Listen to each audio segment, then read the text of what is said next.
Era uma vez a ciência. Antes de falar das abordagens teóricas, das linhas de psicologia, é importante a gente estabelecer aqui, tá na mesma página, sobre que tipo de conhecimento é esse que vem para os próximos vídeos. Nos primeiros anos da graduação em psicologia, nós estudamos a história da ciência, a história da psicologia, a psicologia geral, para entender como o conhecimento que a gente tem foi produzido. E a história é mais ou menos a seguinte: de início, o conhecimento era produzido na experiência, no cotidiano, que é chamado de senso comum. As pessoas tinham ideias próprias a respeito de como funcionava a vida, o mundo e as coisas. A filosofia fez um salto diferente em relação a isso, porque sistematizou a forma de fazer as perguntas e de buscar as respostas. Filosofia não é uma coisa só, é um grande conjunto de saberes, de tradições diferentes. Na escola nós estudamos Sócrates, Platão, Aristóteles, cada um bebe um pouco do antecessor, mas traz algo de novo para essa tradição filosófica. A religião também já foi fonte de conhecimento. O filme O Nome da Rosa mostra isso muito bem. A igreja defendia ideias desde que estivessem sob a sua autorização e de acordo com seus próprios dogmas. Então, o pensamento livre não fazia parte do jeito de produzir conhecimento dentro da religião. E mais ou menos ali no século 7 a.C., Galileu Galilei contrapõe uma das teses que a igreja instituiu, dizendo que a Terra gira ao redor do Sol e não o contrário. Através dos métodos que ele criou, ele conclui que é dessa forma que o sistema funciona. Por isso, ele é considerado o pai da ciência moderna e o pai do método científico. A partir daí, outros métodos foram criados para estudar outros fenômenos da natureza. Mesmo a gente que não é da área já ouviu falar da teoria da relatividade do Albert Einstein, que foi uma grande revolução nos estudos das ciências exatas. A ciência se dedica ao estudo e à pesquisa de fenômenos diferentes, e para cada tipo de fenômeno é necessário um tipo de método, de ferramenta para isso. Por exemplo, as ciências da natureza vão buscar explicar os fenômenos com base numa lógica, numa coerência, medidos através de observação, experimentação, reprodução, testes em laboratório, vai buscar os fatos e as suas descrições matemáticas. As ciências humanas funcionam muito diferente, porque o nosso fenômeno de estudo, o ser humano, é absolutamente dinâmico e mutável. Nós buscamos compreender os processos, os sentidos e os significados construídos na relação do ser humano com o mundo. Então, nosso fenômeno, em última análise, é a intersubjetividade. Dito isso, também dentro das ciências humanas, muitos métodos foram criados para estudar a intersubjetividade. Alguns mais ligados às ciências da natureza, como observações e experimentações em laboratório, associados a um paradigma mais positivista, mais cartesiano, e outras mais pós-modernas, quando há uma crise na ciência, que vão entender que a realidade é inacessível para o ser humano, pois tudo aquilo que temos contato é de alguma forma criado, lido,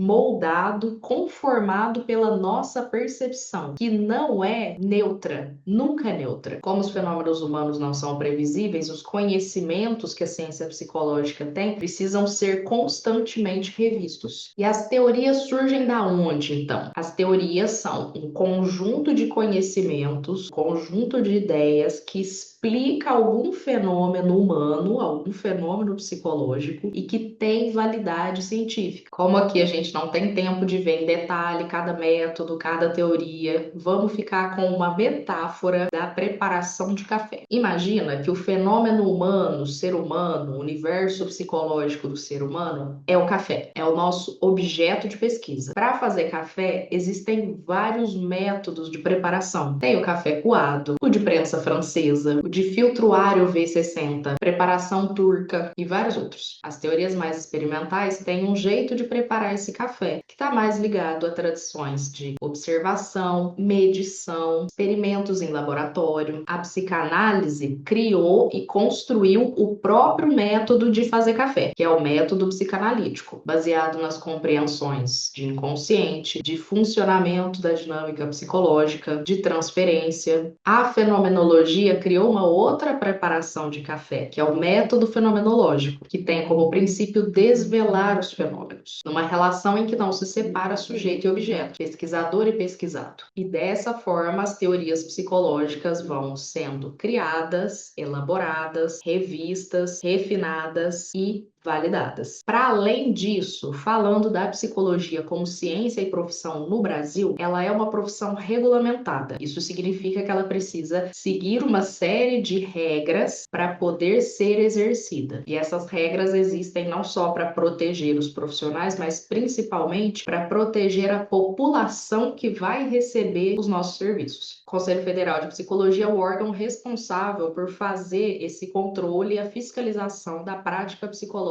no país. Além disso, o nosso Código de Ética está amparado na Declaração Universal dos Direitos Humanos. Então, o psicólogo obrigatoriamente precisa respeitar os direitos humanos, senão ele não pode exercer essa profissão. Fica incompatível com os princípios da psicologia. Quando a profissão é regulamentada, ela tem uns limites, umas bordas mais bem definidas do que é possível fazer nas suas práticas. Então, às vezes, você vê falando sobre prática psicológica lá na Noruega, nos Estados Unidos, na Irlanda, na Austrália, são outras regulamentações. Essas pessoas podem e não podem fazer outras várias coisas. Então, é muito diferente o que um psicólogo precisa e pode fazer nos Estados Unidos, na Noruega, na Austrália, daqui do Brasil. Dito isso, nosso Código de Ética nos diz que nós só podemos utilizar ferramentas, conhecimentos, técnicas que sejam reconhecidos e validados. Ou seja, não é todo conhecimento que existe no mundo que vai entrar nessas bordas e nesses limites da prática profissional. Quer ver um exemplo? A constelação familiar. Muita gente acha que a constelação familiar está dentro da psicologia, é um tipo de teoria que faz parte da psicologia e na verdade não é. Por quê? Ela foi escrita e foi criada por uma pessoa que pegou aí as suas referências, seus embasamentos e construiu essa lógica, esse jeito de entender o ser humano. Mas aqui no Brasil é proibido que os psicólogos façam uso de constelação familiar na sua prática, porque a base da constelação vai na contramão do que o nosso Código de Ética preconiza. As bases são incompatíveis. Por isso que eu quis contar essa história toda para vocês, para dizer que não é todo conhecimento sobre o ser humano que existe que é reconhecido e validado como um conhecimento parte da psicologia, que é abraçado pela psicologia no Brasil. Os nossos testes psicológicos são outro excelente exemplo. Teste psicológico só pode ser aplicado por psicólogos e todo teste tem um prazo de validade. De tempos em tempos ele tem que ser revisto, refeito, reformulado, precisa passar por outra validação para garantir que é um instrumento seguro e que realmente mede aquilo que ele está se propondo a medir. Porque, como eu disse anteriormente, o conhecimento estudado nas ciências humanas é muito dinâmico e ele precisa acompanhar esse dinamismo. No mestrado, eu dei de presente para minha orientadora, que é neuropsicóloga, especialista em avaliação psicológica. Beijo, Sabrina. Um livro que eu achei, nem lembro onde, que associava o tipo de chocolate que você escolhe com o tipo de personalidade. Fundamento da cabeça da pessoa que viu ali uma relação entre esses dois elementos. Então, dependendo do sabor, do formato, do recheio do chocolate,